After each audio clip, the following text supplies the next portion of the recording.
전 세계 성장이 나오지 않을 때 중국 혼자 하드캐리 해줬거든요. 근데 그 이후부터는 부채 감축하기도 전에 경제 자체가 큰 위기에 처할 수가 있습니다. 수출을 해가지고 먹고 살아야 되는 국가들한테는 굉장히 치명적인 영향을 줄 수가 있어요.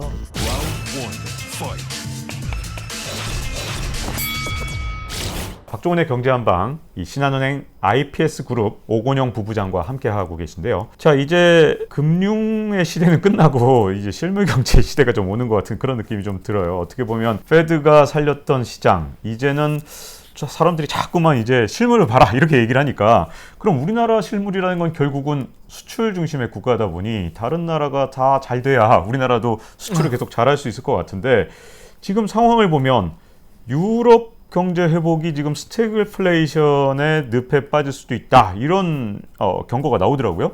근데 과거에 글로벌 금융위기 이후에도 사실 유럽 경제 안 좋고 뭐 중국도 뭐 성장률이 자꾸 둔화되고 하다 보니까 우리 수출이 줄고 그래서 우리 주식시장이 안 좋았는데, 지금 뭐 유럽의 실물 경제 좀 걱정을 해야 되는 상황인지 궁금한데요. 그러니까 유럽 같은 경우는 코로나에서는 어느 정도는 좀 벗어났다. 델타 변이에서는 그런 얘기들도 나오고는 있어요. 근데 이제 실물 경제 지표에서 보면은 제조업 지표들이 좀 둔화 양상을 보이는 모습들이 좀 있고요. 소비 심리 지표도 좋았다 안 좋았다 좋았다 안 좋았다 참 애매하게 좀 발표가 되는 면이 있습니다. 그런 상태에서 지금 이제 소비자 물가 지수가 3%까지 올라왔는데 꽤 오랜만에 이 숫자까지 올라왔거든요. 그랬더니 이제 유럽이라는 곳이 결국에는 중앙은행들이 여러 곳이 있는 거잖아요. 그 중에서 인플레이션에 대해서 가장 강한 경계라는 것이 독일 중앙은행입니다. 그래서 거기서부터 나오고 있는 얘기가 뭐냐면, 지금 현재 과도하게 풀고 있는 유동성을 갖다가 조금씩 줄여야 된다라고 해서 지금 현재 하고 있는 양적 완화의 규모를 속도로 조금은 조절하지 않겠어? 이제 이런 기대감들이 나오고 있는 거죠. 그러면 물가가 올라오고 있는데 자금의 지원을 갖다가 조금씩 주춤하게 가져가게 되면은 성장 사이드에서 부담을 좀 느낄 수가 있겠죠. 그럼 성장이 둔화되면서 물가가 오르는 그런 스태그플레이션이 나타나는 거 아니냐, 이제 그렇게 이제 생각들을 좀 많이 하고 많이 한다기보다는 그런 의견들이 존재는 해요. 그리고 일부에서는 이제 경제학자들도 그런 리스크에 대해서는 말씀을 좀 하시는데, 이제 유럽 중앙은행에서 그 결국에는 PPP라든지 이제 이렇게 양적 완화를 하고 있는 그 프로그램들이 있는데, 이걸 갖다가 아주 빠르게 줄이거나 그러기는 쉽지는 않을 것 같아요. 그래서 뭐 단기적으로 성장이 마구 주저앉는다, 유럽 자체 이슈로, 그것보다는 오히려 미국이라든지 중국의 성장 둔화에 대한 그 디펜던시를 한번 좀 보는 게, 그 영향도를 보는 게 조금 더 중요하지 않겠나, 좀 그렇게 생각을 합니다. 네, 사실 유럽도 걱정이지만 우리나라 수출의 3분의 1을 중국에다 하고 있다 보니까 중국이 약간 걱정이 됐는데, 최근에 중국의 부동산 회사 뭐 부도설도 나오고 뭐 심지어 채권 가격이 막 급등락을 하는 모습을 보면서 중국이 진짜 금융위기 상황까지 갈 만큼 위험한 상황인가? 라는 얘기를 하는 사람들이 있더라고요. 네. 근데 중국 상황 걱정해야 되나요? 저도 이제 리스크는 분명히 좀 존재한다라고 보고요. 에버그란데 이제 이런 곳을 좀 말씀해 주시는데, 그런 쪽에 있는 부동산 가격이 굉장히 좀 힘겨워하는 그런 주식 가격도 되게 힘들어하는 모습이에요. 그리고 이제 중국 당국에서도 규제를 굉장히 강하게 했죠. 그러니까 중국은 저는 우리가 이제 코로나 이후의 회복을 바라볼 때 되게 중요한 이정표가 된다라고 생각을 해요. 중국은 성장이 가장 빠르게 돌아섰고, 그래서 작년도 7, 8월에는요 전 세계에서 중국 증시가 제일 세게 달렸어요. 전 세계 성장이 나오지 않을 때 중국 혼자 하드캐리 해줬거든요. 근데 그 이후부터는 중국이 갖고 있는 가장 큰 아킬레스건은 부채가 너무 많다라는 겁니다. 부채가 너무 많으면 이게 중장기적으로 중국의 지속 가능한 성장에는 발목을 잡을 수가 있잖아요. 그래서 중국 당국에서도 어느 정도 성장이 돌아오니까 생각이 바뀐 거죠. 그러면 이제 약간 부채 증가 속도를 좀 조절해야 돼라고 해가지고 작년도 말부터는 이제 조금씩 긴축적인 기조로 좀 돌아서게 돼요. 올해 초도 마찬가지고. 그랬더니 회복이 됐기 때문에 긴축 기조로 돌아선 거죠. 그러니까 그냥 긴축 기조로 돌아선 게 아니라 회복이 됐고 보복 소비도 나오고 하니까 긴축 기조로 돌아섰는데, 문제는 부채가 굉장히 많았던 겁니다. 약간의 긴축을 해봤는데도 생각보다 좀 많이 힘들어하는 모습들을 보인다는 거죠. 그럼 그런 힘들어하는 모습들을 보일 때마다 시장에서는 중국 무너지는 거 아니야? 기자님께서 훨씬 더 공감하시겠지만 지난 20년 동안 중국 무너진다는 얘기는 정말 많이 들었던 것 같아요. 진짜 많이 나왔죠. 네. 중국 위기설은 정말 많이 들었던 것 같습니다. 5년 전에는 거의 뭐 이제 자본 유출로 인해서 뭐 IMF 외환위기 뭐 이런 얘기도 있었죠. 소로스 같은 경우는 위안화 그렇죠. 붕괴된다면서 베팅도 했었죠. 네. 그러니까 이제 그런 얘기들이 이제 또 회자가 되는 것 같아요. 긴축적인 기조가 중국한테 참 쉽진 않겠다라는 생각은 좀 해봅니다. 그렇기 때문에 중국에서도요, 한 2주인가 3주 정도 됐어요. 뭘 발표했냐면 과주기 조절이라는 단어가 나왔어요. 네. 그래서 제가 역주기 조절이라는 단어는 아는데 과주기 조절은 뭐냐 이제 이 생각을 했거든요. 역주기 조절이라는 건 경기가 너무 좋습니다. 네. 이 뜨거운 경기를 식히기 위한 정책이 나오는 게 중요하고, 그죠? 네. 경기가 너무 안 좋으면 이 경기를 끌어올릴 수 있는 정책을 쓰는 게 중요하죠. 그러면 여기죠. 반대로 간다. 그래서 역주기 조절인데, 과주기 조절이라는 건 뭐냐면 영어로는 크로스오버라고 하더라고요. 그러니까 뭐냐면 굉장히 긴 시기열을 두고 본다는 거죠. 단기적인 눈앞에 경기 좋아졌다고 경기 나빠졌다고 눈앞에 반대로 대응하는 게 아니라 굉장히 긴 시기열을 보면서 이제 굉장히 좀 거시적으로 바라보자. 이제 이런 얘기라고 해요. 근데 저는 이제 그래서 관련된 기사들을 쭉 읽다 보니까 그냥 제 깜냥에서 해석할 수 있는 건 이게 맞는 것 같아요. 그러니까 이렇게 좀 해석을 해봤습니다. 뭐냐면 2보 전진을 위한 1보 후퇴? 이런 관점에서 생각해 보는 거죠. 왜냐하면 중국은 긴축을 한다고 하고 있는데 6월 달에 지준율을 인하했어요. 네. 앞뒤가 안 맞죠. 네. 뭔 소리지? 네. 아니 긴축을 한다면서 무슨 지준율 인하야. 거짓말 아니야? 이제 이렇게 생각할 수 있잖아요. 네. 이게 무슨 역주기 조절이야. 이런 생각이 들 수 있어요. 근데 이렇게 보는 거죠. 중장기적으로 부채의 감축을 해야 됩니다. 그럼 부채의 감축을 하는데 계속 그냥 부채를 한꺼번에 확 줄여버려요. 그럼 경제가 박살이 나겠죠. 그럼 어떻게 되냐면 뭐 부채 감축하기도 전에 경제 자체가 큰 위기에 처할 수가 있습니다. 그러면 이렇게 하는 거죠. 그냥 쫙 줄이는 게 아니라 이렇게 줄이는 거죠. 줄이다가 너무 괴로워하면 조금 도와주고. 네. 그럼 이제 숨을 쉬면서 살잖아요. 네. 하면은 이제 숨 좀 쉴 것 같을 때 또 줄이고.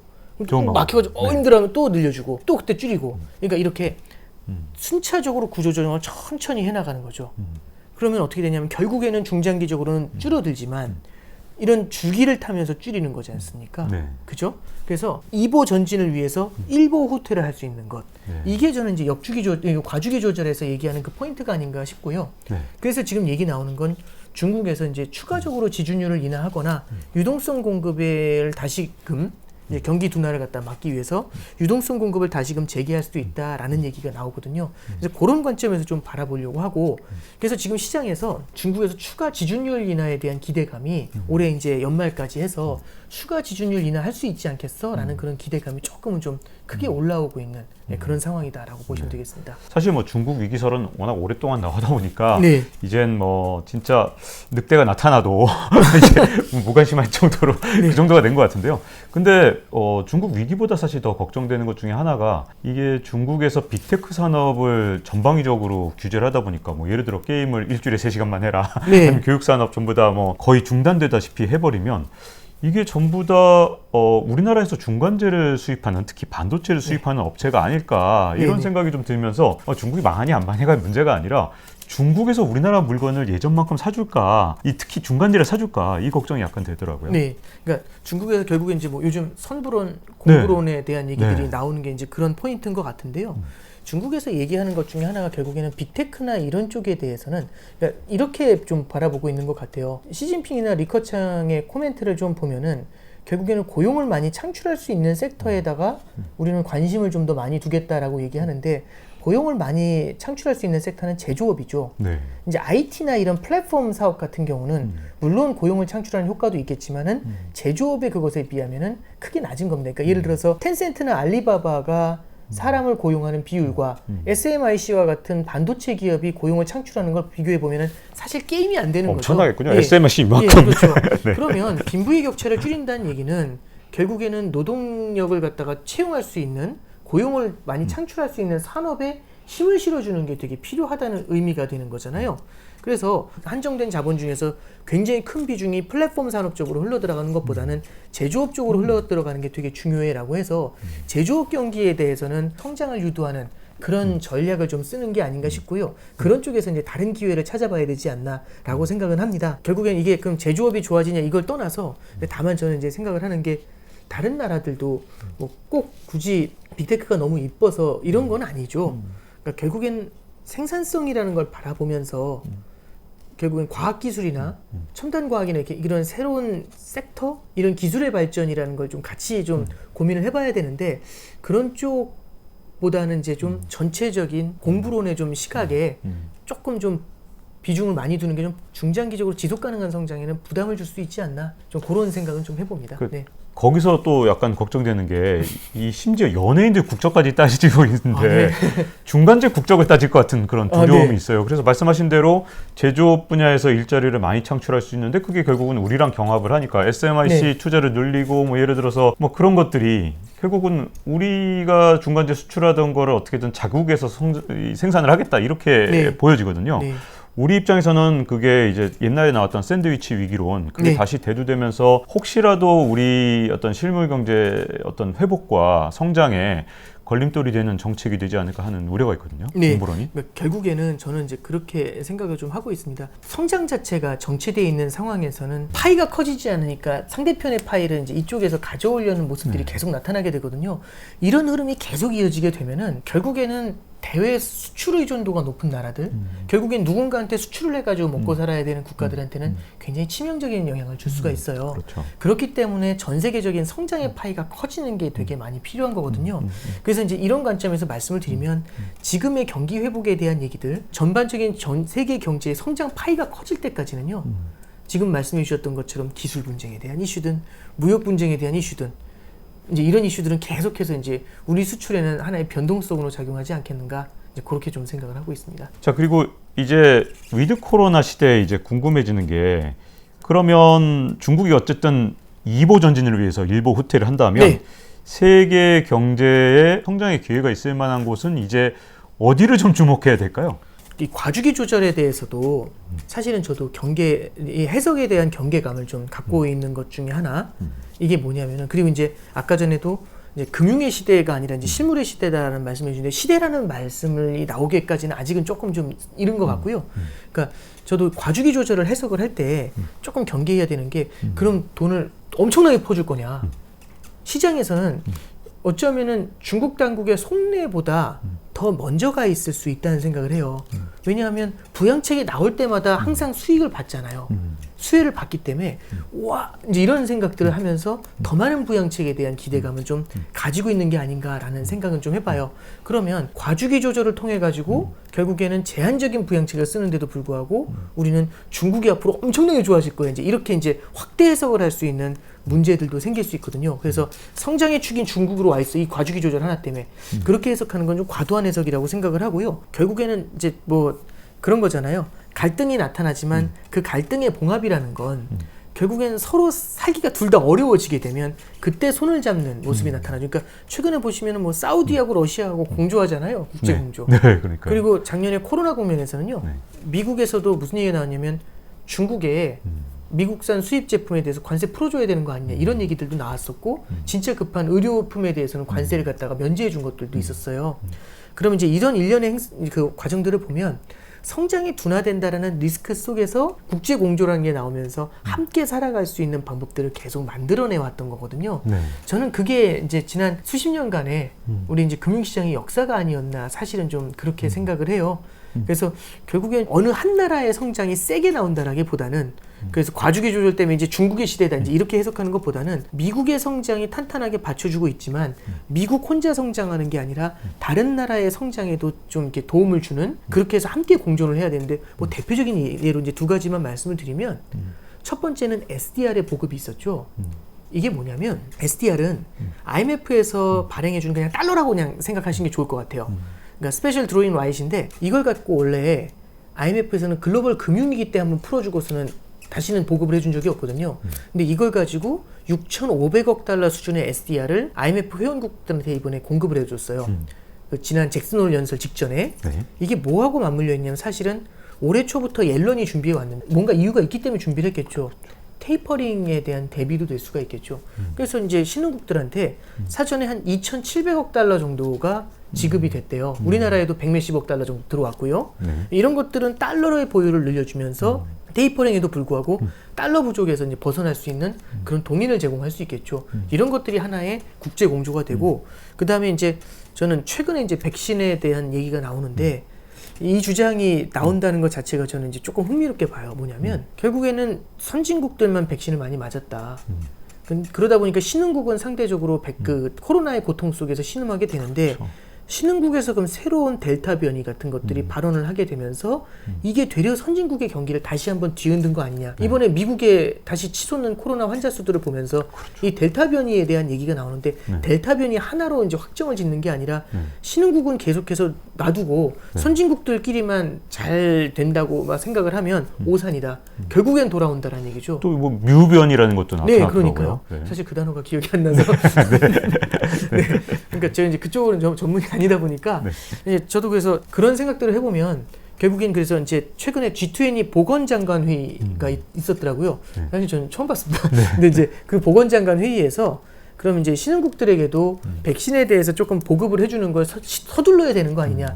물론 이번 건 선언적으로 끝난 것 같아요. 네. 근데 선언적으로 끝났더라도 하나의 일부 진전은 아니겠는가라는 좀 생각을 해보고 이런 것들이 결국에는 미국만 성장하는 게 아니라 전 세계가 성장하면서 성장의 파이를 중장기적으로 키워주는 그런 기대를 좀 낳지 않을까라고 생각을 합니다. 네. 되게 두루뭉실하지만 이 정도 말씀드릴게요. 그럼 제가 구체적인 질문 하나 드리고 싶은데요. 네. 사실 오건영 부부장님 쓰셨던 책 부의 시나리오에 네. 마지막에 보면 이제 시나리오들이 쭉 나온단 말이죠. 그래서 굉장히 흥미롭게 읽었는데 이제 달라진 점이 중국에서 뭐 공프론도 나오고 위드 코로나 시대도 나오고 하다 보면 그 중에서 이제 어느 시나리오에 방점을 두고 포트폴리오를 짜야 된다. 이제 어느 쪽으로 보시는지가 좀 더 궁금해졌습니다. 저는 부의 시나리오에서 말씀드렸던 핵심은 4개의 시나리오를 제시했습니다. 네. 그러니까 그 시나리오는 고성장 고물가, 고성장 저물가, 저성장 고물가, 저성장 저물가고 지금의 상황을 저성장 저물가 국면에서 어디론가 변해가려는 국면에 있다라고 정의를 했어요. 그러면 여기서 말씀드리는 거는 지금도 답을 내릴 수가 없는 것 같아요.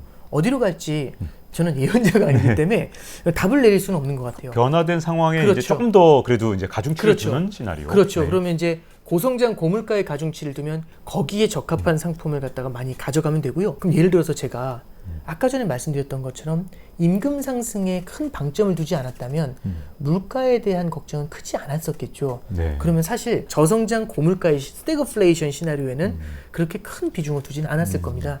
그런데 이제 보니까 얘기가 좀 달라질 수 있는 거죠.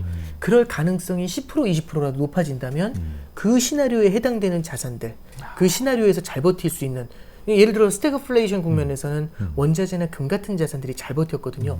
그런 자산들의 웨이트를 조금 늘려주는 전략들 이런 것들이 좀 필요하고 그래서 저는 이렇게 생각을 합니다. 포트폴리오라는 건 그냥 스테이틱이라고 하죠. 그냥 정적으로 딱 박아놓는 게 아니라 시장의 흐름들을 반영을 하면서 그 확률의 변화를 조금씩 우리가 포트폴리오에 투영을 해놓는 그래서 시나리오 베이스로 포트폴리오를 짜는 그런 전략이 좀 필요하지 않겠나 그렇게 제언을 해드립니다.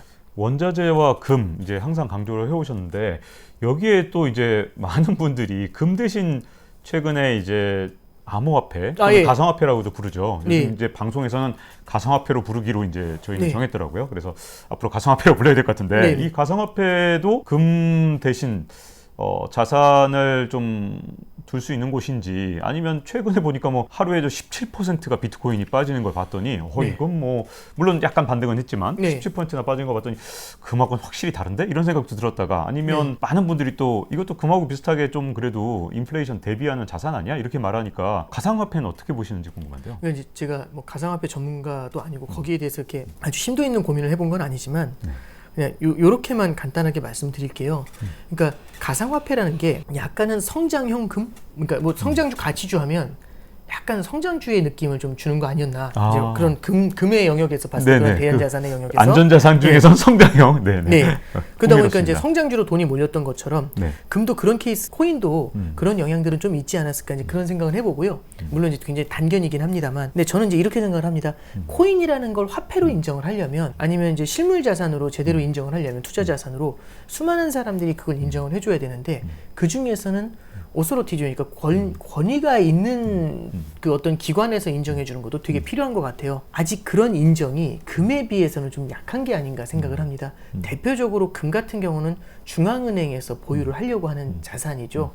그러니까 결국에는 화폐의 발권을 갖다가 장악하고 있는 중앙은행들이 굉장히 좀 비중을 두고 있는 자산은 금이다라는 점을 좀 보면 아직 이제 이게 금을 뭐 대체한다. 그러니까 물론 이제 다른 틈새 영역에서는 당연히 이제 가상화폐라는 것들도 그 자체의 밸류가 있겠지만 중앙은행이나 사이드에서만 본다라고 한다면 아직까지 금의 위상까지 올라오기는 조금 시간이 필요하지 않겠는가. 그리고 아까 이제 시나리오에서 이제 좀 변화가 오는 상황에서 그러면 좀 더 늘려 잡아야 되는 자산 그리고 네. 좀 더 좀 줄여나가야 되는 자산이 포트폴리오 내에서 각각 어떤 것들을 좀 주목하고 계신가요? 그러니까 저는 이제 그렇게 생각을 해요. 그러니까 줄여나간다라고 할 때도 다른 자산이 들어오기 때문에 그 비중 자체가 전체적인 비중이 낮아지는 케이스가 되겠죠.